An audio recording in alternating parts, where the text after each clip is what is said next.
be honest, even for the people that came from near, this place is still pretty damn fun. We appreciate each one of you so much, and we couldn't imagine doing this without all of your love and support.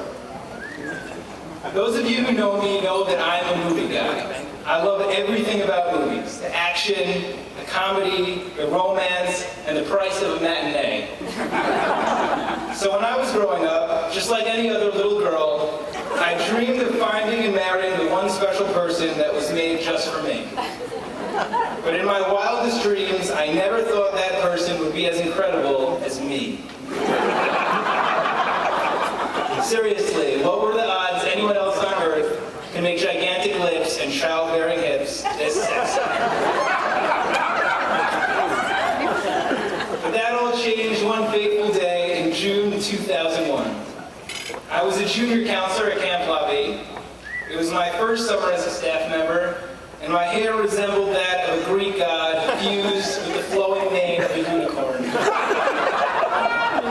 I was looking good. As I approached the dining room just in time for lunch, I caught a glimpse of my reflection in one of the windows. My heart began to slow, and just as the choir of angels overhead reached their high C, I bumped right into my best friend and co-counselor, Judah Fold, a few steps from the entrance. After apologizing for blemishing Judah's perfectly muscular frame, I noticed he was not alone. He was engaged in a conversation with an intriguing young lady I had never seen. She was undoubtedly the cutest thing I had ever seen in tiny red shorts and a plain white t-shirt. If you ask that very young lady, she'll tell you we weren't friends that summer because I was an arrogant jerk who thought he was too cool to talk to the new girl. The truth is, we were indeed friendly that summer, despite the fact that I was way too cool to talk to the new girl. Anyway, the summer ended, and I didn't see the girl in the red shorts for quite some time. Fast forward a few years. I was in law school and living on the Upper West Side, surrounded by 5,000 Jews looking for a date. A friend of mine, Lori Sprung, invited me and some of my roommates over for a Friday night dinner on a cold winter Shabbos. As I entered Lori's apartment, a certain someone immediately caught my attention. As my eyes moved upward, I thought to myself, I know that giant freckle. I turned to Lori and whispered, "Hey Lori, who's the Latina chipmunk over there?" "Is that Stephanie Grossman?" As it turned out, the little girl in little red shorts had become the even littler girl in a black skirt. As the weeks went by, Stephanie and I got closer and started spending a lot of time together. It took me a little while to come around, but eventually I had to make a decision. Indeed, the single ladies of the world would have to survive without me. No matter how hard I tried, I just couldn't live without Stephanie by my side. But we had to do something about that name. What a tongue twister. And so Fanny was born. Many people have asked me how I came up with the name Fanny. Actually, it didn't take much creativity at all. While most people call her Steph, I decided to take the other half of her name, Annie. But I was inspired to add the PH back on in honor of a landmark that my family and I used to see every year during our annual trip to the Jersey Shore. A gentleman's club known as C.R. Fanny's.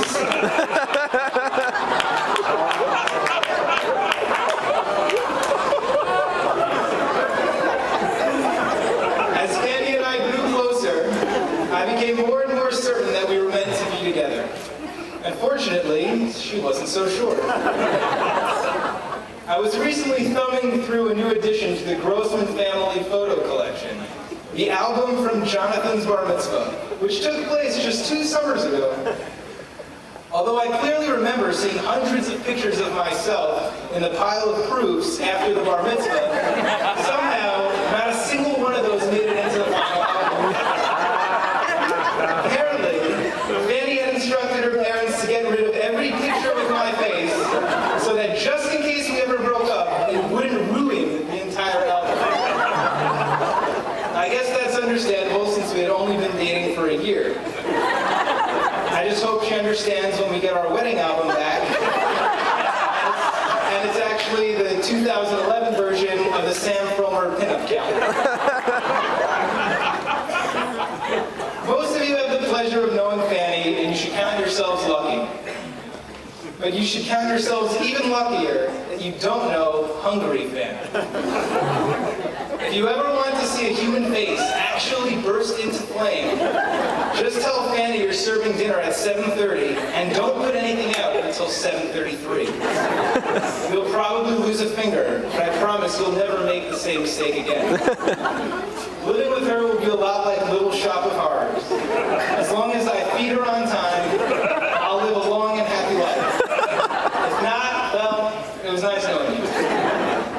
To be honest, one of the things that made me realize how much I love Fanny was the fact that I would gladly take hungry Fanny over any other well-fed girl any day. Now that I've been mumbling on, I'm sure you all would like to get back to your dessert. So I'll try to wrap it up with a few thank yous. First of all, my family. Judah, Rebecca, Jacob, and I guess Dorf. The most fantastic group of misfits someone could ever grow up with. Orla, Nani, Grammy, Grandpa, all my aunts, uncles, cousins, extended family, everyone. You are all so special to me and Fanny. We know we can count on you for anything, and we will never stop appreciating how such a huge family can stay so close.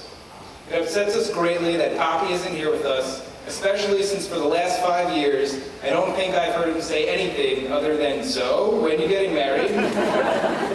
But I know he is here in spirit, tapping his cane to the music. To all of our friends, we love each of you in different ways, and Fanny and I thank you all for everything you have done and continue to do for us. And now to my new family, the Grossmans. You have all been incredible from the beginning.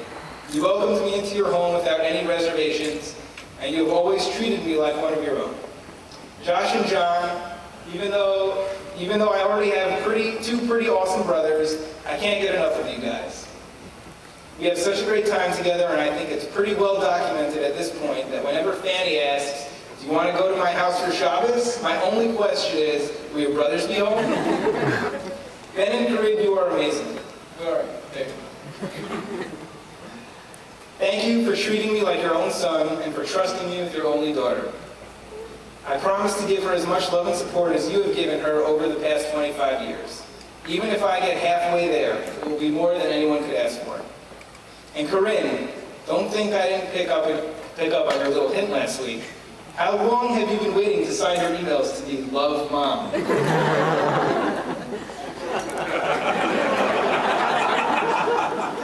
To my pop, didn't I pick a good one? I know you love her. How could you not? You've heard her burps. They're unbelievable. Pop, we miss you more than you know. You continue to be my closest friend, my confidant, and the most influential man in my life. Aside from our looks and our hairdo, we have so much in common, which makes it easier for Fanny to understand who you were and what you mean to me and everyone else in this room. When we first started dating, I told Fanny to ask me any questions she could think of about my pop. I never stopped thinking about you, and I will never stop telling people about you. Please do your best to put in a good word for me and Fanny, as I'm sure you've made quite an impression on the big guy over the past 8 years. We miss you, and we love you. Now to my mother. Mom, we've been through a lot. We've lost some things and some people along the way, but one thing we haven't lost is our sense of humor. Whenever our family gets together, we cannot stop laughing, and that is a testament to you and the effort you have put in to keep us together, happy, and sane. I remember at Pop's funeral I spoke about how he was so freaking big, but you are the one with the real strength. That certainly has not changed, and it is evident in everything you do. You carry this family on your shoulders, and boy, have you taken us a long way. Thank you for everything. I mean everything. Finally, to my beautiful wife. She's right over here. She's very small, so if you squint, you might be able to see her. Fanny, I can't believe we're here. You're the greatest thing that has ever happened to me, and I love you more than anything, even chopsticks. You have inspired me to be a better version of myself. You understand me and connect with me like no one else can. Everything that's good about me is better because of you, and everything that's bad about me is slowly disappearing. Along with my hair. You've helped me become more sensitive to other people's feelings, more kind and generous to friends and strangers alike, and someday you will make me be on time with something. My father taught me was the importance of music. I could always tell what kind of mood he was in from the music he played on his guitar or in the car. It was one of the few tools he used to truly express himself. So with that in mind, I will turn to one of my favorite song lyrics for a little help. Fanny, you compliment me so perfectly, and you are everything I could ever want in a wife and friend. You're all I'm not, and I don't need what you ain't got. My bracha to you is that you get exactly the husband you think you're getting today, and that he loves you as much as he does right now for the rest of his life. My bracha to me is that you always look like you're 16. Even